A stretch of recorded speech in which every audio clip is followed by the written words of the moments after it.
स्वागत है आपका बी न्यूज नेशन में। मैं हूं आबिद हुसैन शेख। हुब्बಳ್ಳಿ में सुबह सवेरे फायरिंग, पुलिस ने हत्या के 2 आरोपियों के पैरों में गोली मारी। इंस्पेक्टर एसआर नाइक भी हुए हैं घायल। हुब्बಳ್ಳಿ में आज सुबह एक बड़ा हादसा हुआ जहां पुलिस ने हत्या केस के 2 मुख्य आरोपियों पर फायरिंग की। मलिक जान मर्डर केस में आरोपी बालराज उर्फ बलिया और मोहम्मद शेख को पकड़ने पुलिस गई थी। उसी दौरान दोनों आरोपी पुलिस पर हमला करने लगे और भागने की कोशिश की। अपनी सुरक्षा के लिए पुलिस ने दोनों के पैरों पर गोली चलाई। दोनों आरोपी गोली लगने से घायल हुए हैं, जिसमें एक इंस्पेक्टर और एक पुलिस कांस्टेबल भी झड़प में घायल हो गए हैं। सभी घायल लोगों को हुब्बಳ್ಳಿ के किम्स हॉस्पिटल में भर्ती करवाया गया है। मामला 13 अक्टूबर को 27 वर्षीय मलिक जान की बेरहमी से हत्या कर दी गई थी। इसी केस में 10 से 15 लोगों की गैंग शामिल होने का शक जताया जा रहा है। पुलिस अब तक कई आरोपियों को गिरफ्तार कर चुकी है और बाकियों की तलाश जारी है। पुलिस का बयान कमिश्नर एन शशि कुमार ने बताया कि आरोपियों का क्रिमिनल रिकॉर्ड है। उन्होंने तफ्तीश के दौरान पुलिस पर हमला करने की कोशिश की, इसी वजह से पुलिस को फायरिंग करनी पड़ी। परिवार का कहना है कि मलिक जान के पिता ने कहा, मेरे बेटे का कोई आपराधिक इतिहास नहीं था। हत्या में शामिल हर व्यक्ति को कड़ी से कड़ी सजा मिलनी चाहिए का इंसाफ मांगा है पिता ने। ಇಲ್ಲೇ ನಿಂದಿರ್ತಿತ್ತು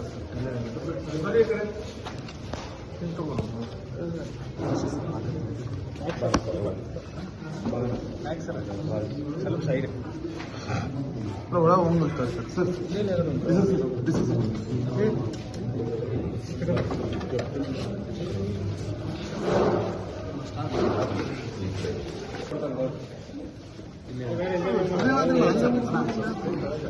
ಬಿಟ್ಟು ಬಿಡ್ರಪ್ಪ, ಸುಮ್ಮನೆ ಮಾಡಕ್ಕಂತ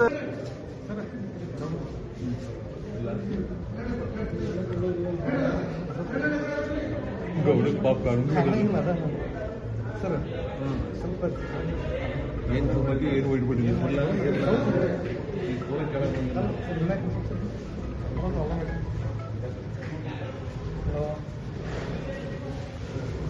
ಆಯ್ತಾಯ್ತು, ಆಮೇಲೆ ಕಳಿಸ್ತೀನಿ.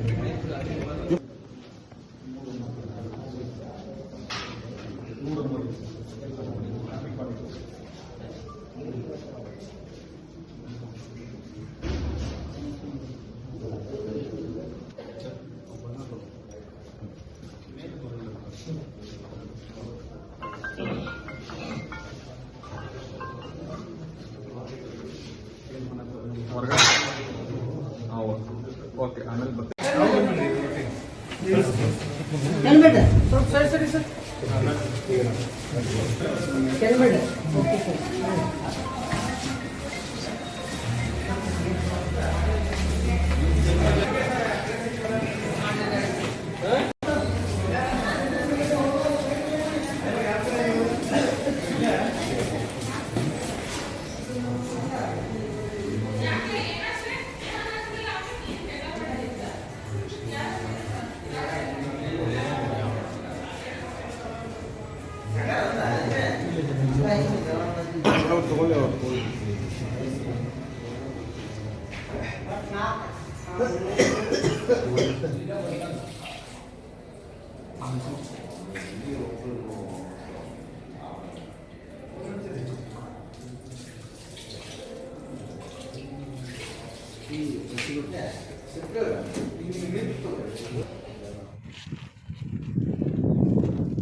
ಸ್ಟಾರ್ಟ್ ಮಾಡಬೇಕು, ಎಲ್ಲ ಆಡಿಯೋ ಬರೋದು.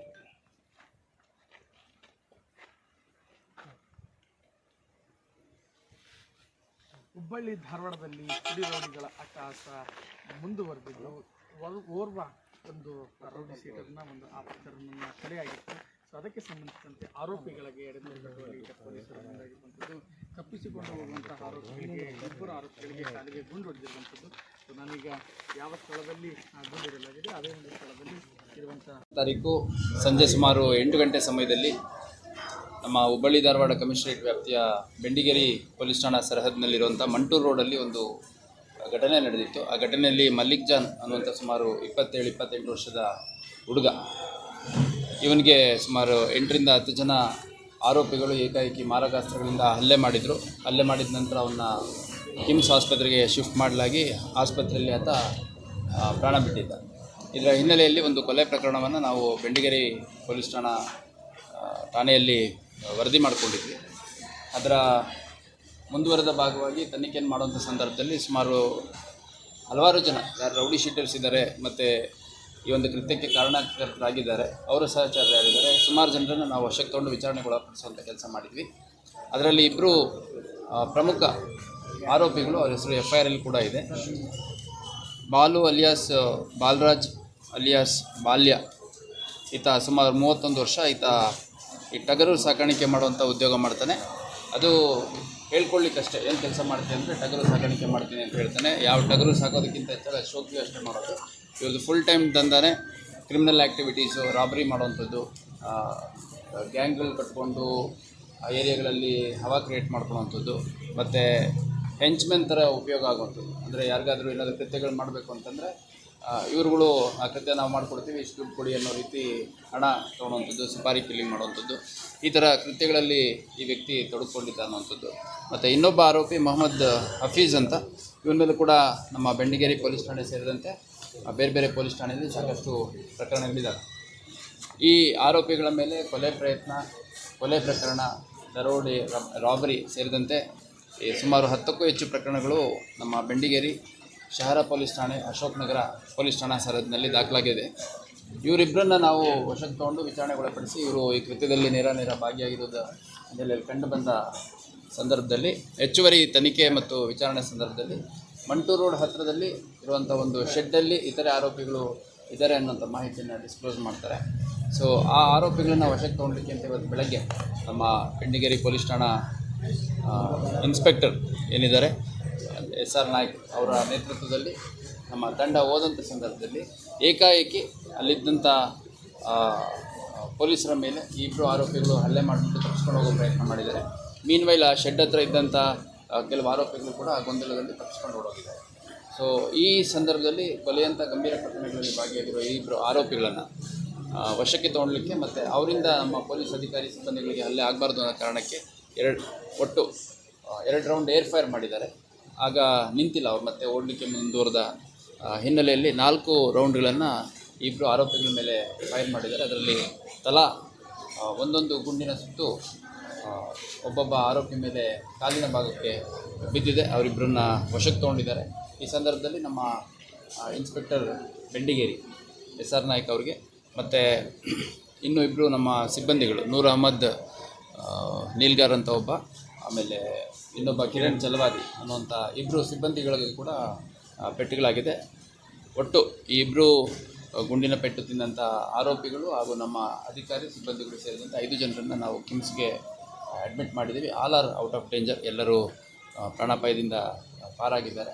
ಮತ್ತು ಈ ಪ್ರಕರಣದಲ್ಲಿ ಇನ್ನೂ ಭಾಳಷ್ಟು ಜನರ ಪ್ರತ್ಯಕ್ಷ ಮತ್ತು ಪರೋಕ್ಷ ಪಾತ್ರ ಕಂಡುಬಂದಿರೋದ್ರ ಹಿನ್ನೆಲೆಯಲ್ಲಿ ಇನ್ನೂ ಸಾಕಷ್ಟು ಜನರ ವಿಚಾರಣೆ ಮತ್ತು ದಸ್ತಗಿರಿ ಬಾಕಿ ಇದ್ದು ನಮ್ಮ ಪ್ರತ್ಯೇಕ 5ರಿಂದ 6 ತಂಡಗಳು ಈ ಒಂದು ಪ್ರಕರಣದ ತನಿಖೆಯಲ್ಲಿ ತೊಡಗಿಕೊಂಡಿದ್ದಾವೆ. ಅದೇ ರೀತಿ ಆ ಒಂದು ಮಂಟೂರು ರೋಡ್ ಭಾಗ ಏನಿದೆ ಅದು ಅತ್ಯಂತ ಸೂಕ್ಷ್ಮ ಪ್ರದೇಶ. ಈ ಹಿಂದೆ ಕೂಡ ಗುಂಪು ಸಂಘರ್ಷಗಳಾಗಿರುವಂಥದ್ದು, ಗುಂಪು ಘರ್ಷಣೆಗಳಾಗಿರೋದು ನಡೆದಿರೋದ್ರ ಹಿನ್ನೆಲೆಯಲ್ಲಿ ಅಲ್ಲಿ ನಾವು ಸಾಕಷ್ಟು ಅಧಿಕಾರಿ ಸಿಬ್ಬಂದಿಗಳ ಮತ್ತು ಸ್ಟ್ರೈಕಿಂಗ್ ಪಾರ್ಟಿಯ ಒಂದು ಡಿಪ್ಲಾಯ್ಮೆಂಟನ್ನು ಮಾಡಿದ್ದೀವಿ. ಮತ್ತು ಈ ರೀತಿ ಯಾರು ಕಾನೂನು ಕೈಗೆತ್ತಿಕೊಂಡು ಸಾರ್ವಜನಿಕ ಸ್ಥಳಗಳಲ್ಲಿ ಈ ರೀತಿ ಕೃತ್ಯಗಳಲ್ಲಿ ಭಾಗಿಯಾಗ್ತಾರೆ ಅವರೆಲ್ಲರ ಮೇಲೆ ಒಂದು ಸಮಗ್ರ ಕ್ರಮ ತಗೊಳ್ಳೋದಕ್ಕೆ ನಾನು ಅಧಿಕಾರಿಗಳಿಗೆ ಈಗಾಗಲೇ ಸೂಚನೆ ನೀಡಿದ್ದೀನಿ.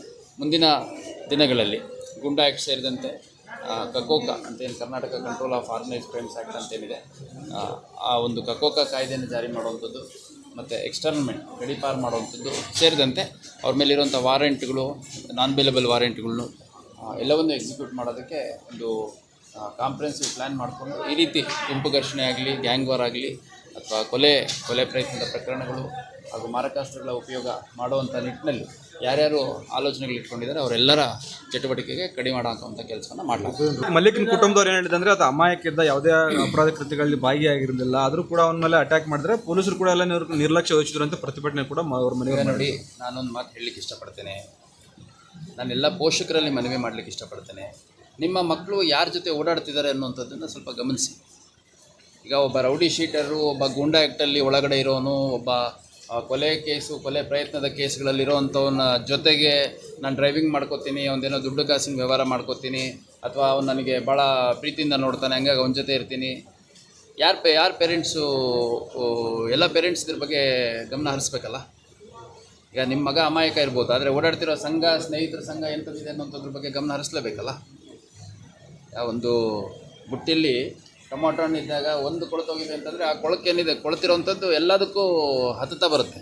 ಹಂಗಾಗಿ ನಿಮ್ಮ ಮಕ್ಕಳು ಅಮಾಯಕರಿದ್ದಾರೆ ಅನ್ನುವಂಥದ್ದು ಜೊತೆಗೆ ಯಾರ ಜೊತೆ ಓಡಾಡ್ತಾರೆ, ಯಾರ ಜೊತೆ ಅವ್ರದ್ದು ಸ್ನೇಹ ಇದೆ, ವಿಶ್ವಾಸ ಇದೆ, ಏನು ಕೆಲಸ ಮಾಡ್ತಾರೆ, ಅದೆಲ್ಲದ್ರ ಬಗ್ಗೆ ಗಮನ ಹರಿಸಿ ಅಂತ ನಾನು ಮನವಿ ಮಾಡ್ಕೊಳ್ಳಿಕ್ಕೆ ಇಷ್ಟಪಡ್ತೇನೆ. ಮತ್ತು ಮೃತ ವ್ಯಕ್ತಿ ಏನಿದೆ ಅವನ ಮೇಲೆ ಯಾವುದೇ ಕ್ರಿಮಿನಲ್ ಪ್ರಕರಣಗಳು ದಾಖಲಾಗಿರಲಿಲ್ಲ ಅನ್ನೋಂಥದ್ದು ಸತ್ಯ. ಅಷ್ಟಾಗಿಯೂ ಕೂಡ ಇವತ್ತು ಒಂದು ಮೋಡಸ್ಸೇ ಇದೆ.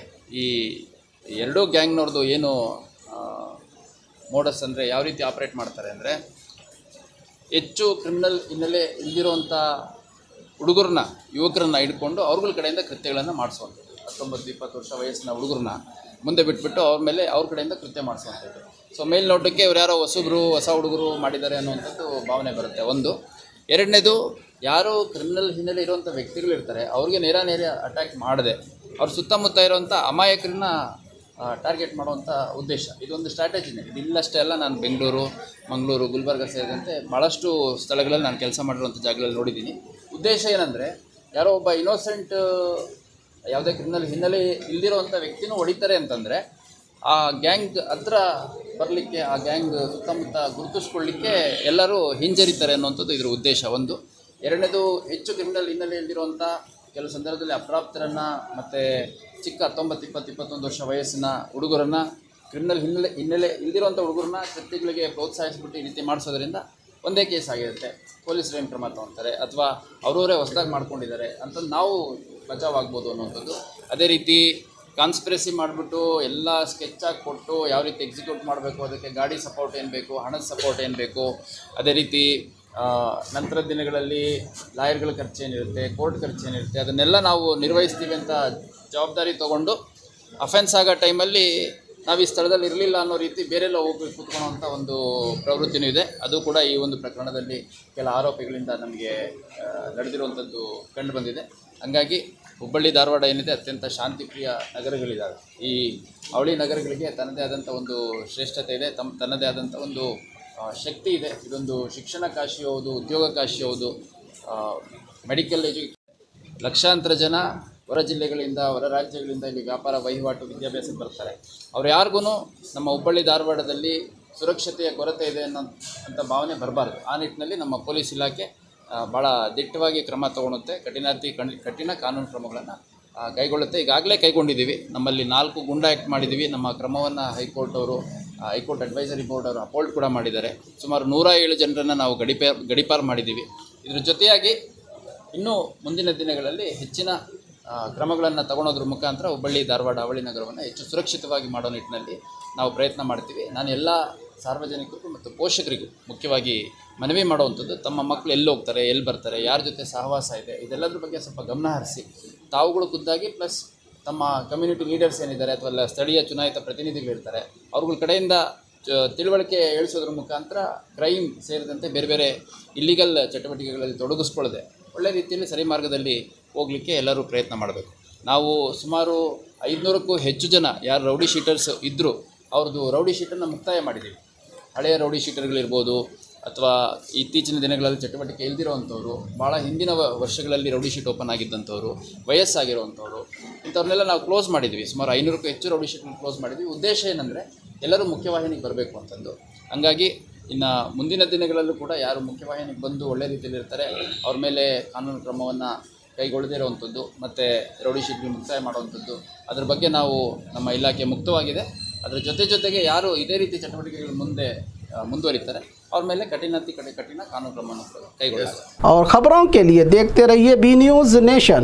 HMB फंक्शन हॉल आपके खुशियों की जगह। बीजापुर में मंगनी, शादी, अकीका जैसे खुशियों के प्रोग्राम्स के लिए पार्किंग की विशाल जगह और आलीशान हॉल में रहने खाने के सारे इंतजाम। HMB function hall Ganesh Nagar, Bengaluru bypass road, Maruti and Toyota showroom, back side, Bijapur. Booking शुरू हो चुकी है।